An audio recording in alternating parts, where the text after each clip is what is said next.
ಪೂಜಾವಧಿ ವರ್ಷದ ಸಾಧಾರಣ ಕಾಲದ 21ನೆಯ ವಾರ ಶನಿವಾರ. ಸಂತ ಪೌಲರು ಕೊರಿಂಥ್ಯರಿಗೆ ಬರೆದ ಮೊದಲನೆಯ ಪತ್ರದಿಂದ ವಾಚನ. ಅಧ್ಯಾಯ 1, ವಾಕ್ಯಗಳು 26ರಿಂದ 31. ಸಹೋದರರೇ, ನಿಮ್ಮನ್ನು ದೇವರು ಕರೆದಾಗ ನೀವು ಹೇಗಿದ್ದೀರಿ ಎಂದು ಜ್ಞಾಪಿಸಿಕೊಳ್ಳಿರಿ. ಲೋಕದ ಎಣಿಕೆಯಲ್ಲಿ ನಿಮ್ಮೊಳಗೆ ಜ್ಞಾನಿಗಳು ಅನೇಕರಿಲ್ಲ, ಪರಾಕ್ರಮಿಗಳು ಅನೇಕರಿಲ್ಲ, ಕುಲೀನರು ಅನೇಕರಿಲ್ಲ. ಜ್ಞಾನಿಗಳನ್ನು ನಾಚಿಗೀಡು ಮಾಡಲು ದೇವರು ಲೋಕದ ದೃಷ್ಟಿಯಲ್ಲಿ ಮೂರ್ಖರನ್ನು ಆರಿಸಿಕೊಂಡರು. ಅಂತೆಯೇ ಬಲಿಷ್ಠರನ್ನು ಲಜ್ಜೆಗೀಡು ಮಾಡಲು ಲೋಕದ ದೃಷ್ಟಿಯಲ್ಲಿ ಬಲಹೀನರನ್ನು ಆರಿಸಿಕೊಂಡರು. ಲೋಕದ ದೃಷ್ಟಿಯಲ್ಲಿ ಗಣ್ಯವಾದುದನ್ನು ನಿರ್ನಾಮಗೊಳಿಸಲು ಗಣನೆಗೆ ಬಾರದುದನ್ನು, ಕೀಳಾದುದನ್ನು, ಬೀಳಾದುದನ್ನು ಆರಿಸಿಕೊಂಡರು. ಯಾವ ಮಾನವನು ತಮ್ಮ ಸಮ್ಮುಖದಲ್ಲೇ ಅಹಂಕಾರ ಪಡದಂತೆ ದೇವರು ಹೀಗೆ ಮಾಡಿದರು. ಅವರ ಕೃಪೆಯಿಂದಲೇ ನೀವು ಕ್ರಿಸ್ತ ಯೇಸುವಿನಲ್ಲಿ ಬಾಳುತ್ತಾ ಇದ್ದೀರಿ. ಅವರ ಕೃಪೆಯಿಂದಲೇ ಕ್ರಿಸ್ತ ಯೇಸು ನಮಗೆ ಜ್ಞಾನವಾಗಿದ್ದಾರೆ. ದೇವರಿಂದ ನಮಗೆ ದೊರಕುವ ಸತ್ಸಂಬಂಧ, ಪಾವನತೆ ಹಾಗೂ ವಿಮೋಚನೆ ಆ ಕ್ರಿಸ್ತ ಯೇಸುವಿನಿಂದಲೇ. ಆದ್ದರಿಂದ ಪವಿತ್ರ ಗ್ರಂಥದಲ್ಲಿ ಹೇಳಿರುವಂತೆ, ಹೆಚ್ಚಳ ಪಡುವವನು ಪ್ರಭುವಿನಲ್ಲಿ ಹೆಚ್ಚಳ ಪಡಲಿ. ಪ್ರಭುವಿನ ವಾಕ್ಯ.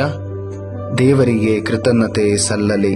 ಮತ್ತಾಯರು ಬರೆದ ಪವಿತ್ರ ಶುಭ ಸಂದೇಶದಿಂದ ವಾಚನ. ಅಧ್ಯಾಯ 25, ವಾಕ್ಯಗಳು 14ರಿಂದ 30. ಆ ಕಾಲದಲ್ಲಿ ಯೇಸು ತಮ್ಮ ಶಿಷ್ಯರಿಗೆ ಈ ಸಾಮತಿಯನ್ನು ಹೇಳಿದರು. ಅದೂ ಅಲ್ಲದೆ ಆ ದಿನಗಳಲ್ಲಿ ಸ್ವರ್ಗ ಸಾಮ್ರಾಜ್ಯ ಇಂತಿರುವುದು. ಒಬ್ಬಾತ ಪ್ರವಾಸ ಹೊರಡಲಿದ್ದ. ತನ್ನ ಸೇವಕನನ್ನು ಕರೆದು ಅವನ ವಶಕ್ಕೆ ತನ್ನ ಆಸ್ತಿಯನ್ನು ಒಪ್ಪಿಸಿದ. ಒಬ್ಬನಿಗೆ 5 ತಲೆಂತು, ಇನ್ನೊಬ್ಬನಿಗೆ 2, ಮತ್ತೊಬ್ಬನಿಗೆ 1, ಹೀಗೆ ಅವರವರ ಸಾಮರ್ಥ್ಯಕ್ಕೆ ತಕ್ಕಂತೆ ವಹಿಸಿಕೊಟ್ಟು ಹೊರಟು ಹೋದ. 5 ತಲೆಂತು ಪಡೆದ ಸೇವಕ ಒಡನೆ ಹೋಗಿ ಆ ಮೊತ್ತದಿಂದ ವ್ಯಾಪಾರ ಮಾಡಿ ಇನ್ನೂ 5 ಸಂಪಾದಿಸಿದ. 2 ಪಡೆದವನು ಹಾಗೇ ಮಾಡಿ ಇನ್ನೂ 2 ಸಂಪಾದಿಸಿದ. 1 ತಲೆಂತು ಪಡೆದವನು ಮಾತ್ರ ಅದನ್ನು ತೆಗೆದುಕೊಂಡು ಹೋಗಿ ಭೂಮಿ ಅಗೆದು ಅದರಲ್ಲಿ ತನ್ನ ದಣಿಯ ಆ ಹಣವನ್ನು ಊತಿಟ್ಟ. ಬಹಳ ಕಾಲವಾದ ಬಳಿಕ ಆ ದಣಿ ಹಿಂದಿರುಗಿ ಬಂದ. ಸೇವಕರಿಂದ ಲೆಕ್ಕಾಚಾರ ಕೇಳಿದ. 5 ತಲೆಂತು ಪಡೆದವನು ಇನ್ನೂ 5 ತಲೆಂತುಗಳನ್ನು ಮುಂದೆ ತಂದು, ಒಡೆಯ, ನೀವು ನನ್ನ ವಶಕ್ಕೆ 5 ತಲೆಂತು ಒಪ್ಪಿಸಿದಿರಿ. ಇಗೋ ನೋಡಿ, ಮತ್ತೆ 5 ತಲೆಂತು ಸಂಪಾದಿಸಿದ್ದೇನೆ ಎಂದ. ಅದಕ್ಕೆ ಆ ದಣಿ, ಬಲ ನೆಚ್ಚಿನ ಸೇವಕ, ನೀನು ಪ್ರಾಮಾಣಿಕ. ಈ ಚಿಕ್ಕ ಕಾರ್ಯದಲ್ಲಿ ಪ್ರಾಮಾಣಿಕನಾಗಿದ್ದ ನಿನಗೆ ದೊಡ್ಡ ಜವಾಬ್ದಾರಿಯನ್ನೇ ವಹಿಸುತ್ತೇನೆ. ಬಾ, ನಿನ್ನ ದಣಿಯ ಸೌಭಾಗ್ಯದಲ್ಲಿ ಭಾಗಿಯಾಗು ಎಂದ.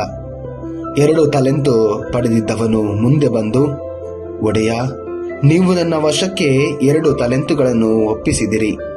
ಇಗೋ ನೋಡಿ, ಇನ್ನು 2 ತಲೆಂತುಗಳನ್ನು ಸಂಪಾದಿಸಿದ್ದೇನೆ ಎಂದ.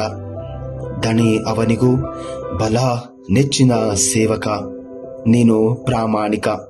ಈ ಚಿಕ್ಕ ಕಾರ್ಯದಲ್ಲಿ ಪ್ರಾಮಾಣಿಕನಾಗಿದ್ದ ನಿನಗೂ ದೊಡ್ಡ ಜವಾಬ್ದಾರಿಯನ್ನೇ ವಹಿಸುತ್ತೇನೆ. ಬಾ, ನಿನ್ನ ದಣಿಯ ಸೌಭಾಗ್ಯದಲ್ಲಿ ನೀನು ಭಾಗಿಯಾಗು ಎಂದ. ತರುವಾಯ 1 ತಲೆಂತು ಪಡೆದವನು ಮುಂದೆ ಬಂದ. ಒಡೆಯ, ನಿಮ್ಮ ಮನಸ್ಸು ಕಠಿಣ ಎಂಬುದನ್ನು ನಾನು ಬಲ್ಲೆ.